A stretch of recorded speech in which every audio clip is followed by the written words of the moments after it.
Welcome back to the workshop, and if you're watching this series of videos on my latest bass guitar build in sequence, you would have just seen part 7.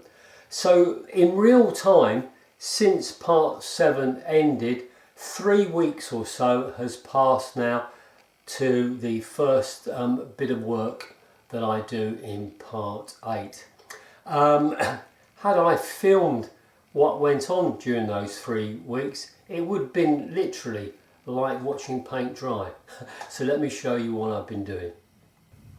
Right, so the type of finish that I'm looking for on the bass is the same as I do on many of my mandolins, this open pore satin finish.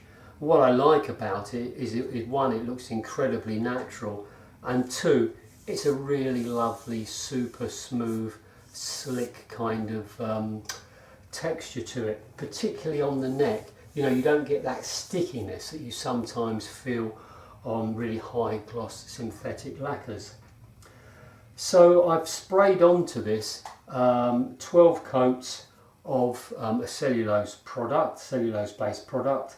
Although that sounds a lot, they're thin coats, and of course it's been cut back at after every session, so it's not really a big heavy thick layer there. So it's been drying now, hardening off for a good week or so, so I'm going to give it its final cut back prior to buffing it with some microcrystalline wax. So I'm going to be using this micro mesh abrasive. Just as an aside, I think one of the things that people don't really take into consideration when making instruments is the cost of the various consumables. I mean, would you believe that that piece of micro mesh costs £7? Yeah, £7. So those two, 14 quid. So there's a chance that I might use all of that up just sanding this. So yeah, the price of consumables. Anyway, I shan't bore you with that. I will get cracking and start sanding. So you use a little bit of water, some detergent in, and then on a cork block. And really, all I'm trying to do is kind of take off any sort of overspray, any sort of orange peel effect. I'm not really after cutting it back a long way. So this is going to take me quite a while. So I'm going to whack a CD on and listen to some music to pass the time. And yeah, I'll see you on the other side, as they say. Right, so I've been over the whole of the bass with 4000 and 3200 grade micro mesh, and I'm now going to go over the whole thing with these abrasive pads, a 2000 and then a 4000, and this is getting towards my sheen, my matte sheen if you like.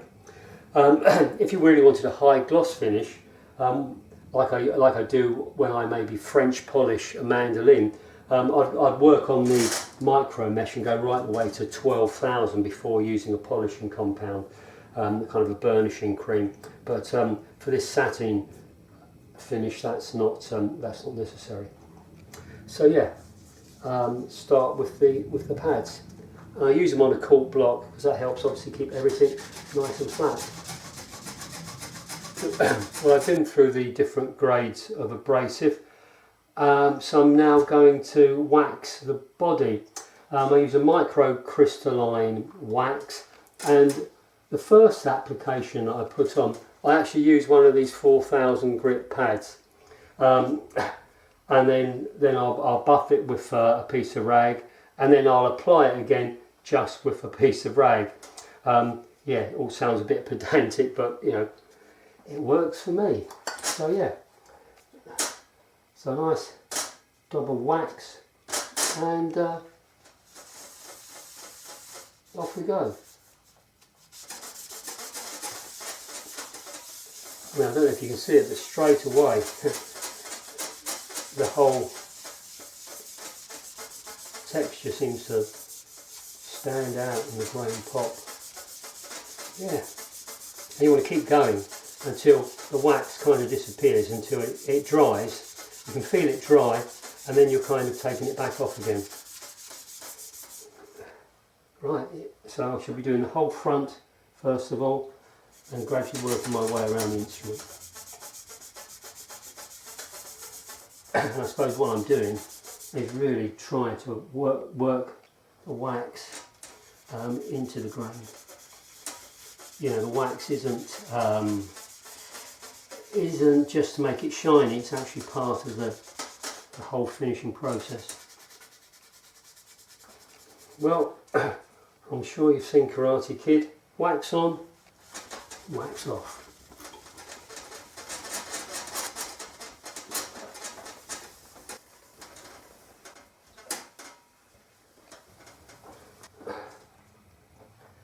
So I put the first coat of wax on using the abrasive pad and giving it a polish, a buff if you like. And what I'm doing now is I'm just putting this a second coat on, just using a piece of rag. And yeah, a couple of top tips here. Well, one top tip: cut your fingernails before you do this. You slip, and you're going to damage all that hard work with a sharp fingernail. Okay, so the wax has been buffed up, and it was really looking rather lovely, if I say so myself. So now is the time to start reassembling it. So when you're assembling, you want to make sure that you do things in the correct order. And for me, the correct order will be to put these string ferrules in the back of the base first. Okay, right, so a little bit of wax as a lubricant. Make sure that the body is flat on the bench. Soft face hammer.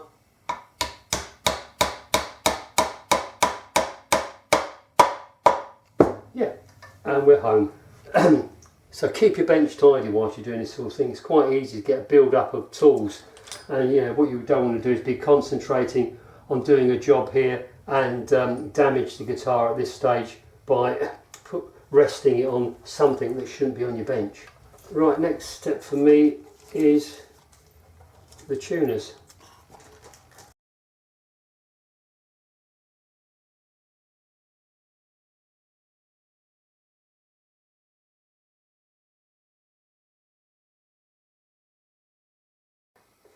So there we have it, tuners are on.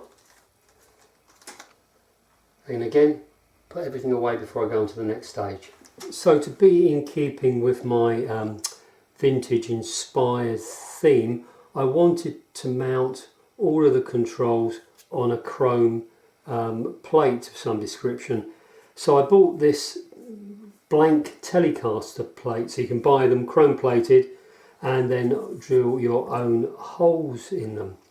So I'm going to have a switch, and again a slider switch, because I kind of like that, the vintage look of that. A slider switch here, which will switch the pickup from humbucker to single coil. And this is a really nice high quality switchcraft one. The only hassle with that was actually trying to cut that rectangular hole, which took a while. So we've got that nice quality switch there. At the other end, I'm using one of these, what are they called? Pure tone jack sockets. So what it's got is it's got twice the number of contacts, so it's meant to grip the jack plug really firmly and get a better tone. Much more expensive than an ordinary jack socket, but really nicely made. So that's going to go at that end. Big fan of alpha pots, so they're going to go there, volume and tone. And then all you'll really see are the control knobs, and I quite like these small jazz bass style ones. So I can wire all that up now and then drop the whole thing in to the guitar as a kind of a module.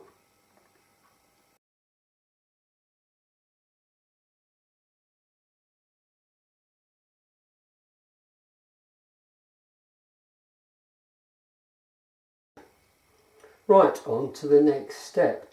So what I've got to do is fix the bridge down, but also at the same time I've got this kind of control module, wire harnessing, whatever, and of course attached to that, attached to the ground of the jack plug, is this wire here, which has to run to the bridge, to ground the bridge.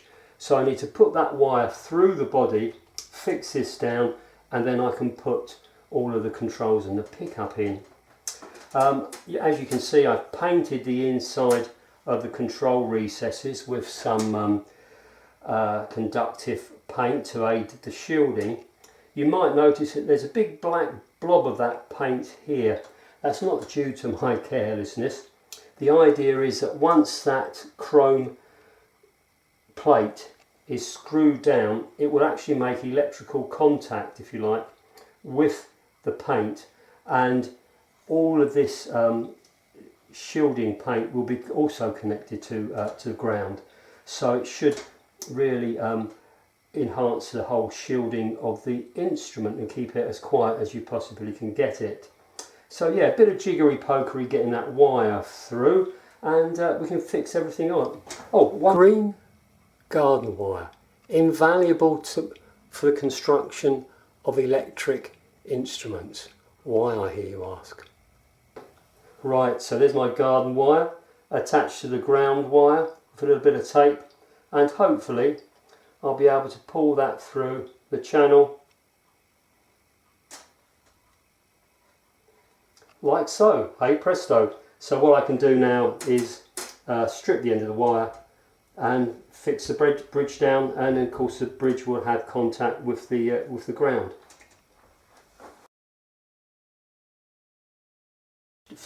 So you can see that I fixed the bridge down with these 4 brass screws.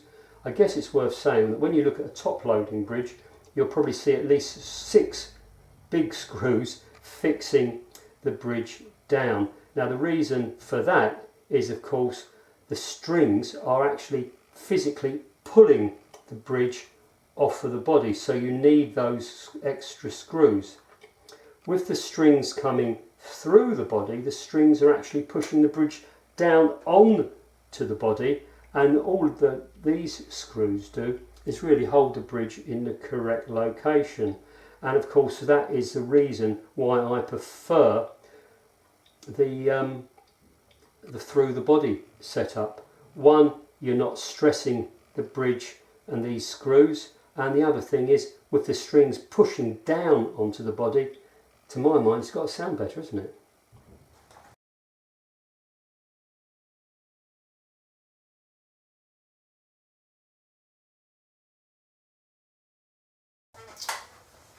Right, so all of the components are now back on the base. So what I'm going to do is I'm going to put an old set of strings on, test it, make sure that I'm happy, 100% happy with the way that it's playing, and then I'll take the strings off and put a brand new set on. And once I've got a new set on, I'll be with you for a demo. So yeah, give me a couple of days and then you'll hear what it sounds like. So until then, you take care, and once again, thanks for watching and for all of your support and the great comments and thumbs up and all of that. So yeah, much appreciated. You take care. Cheers.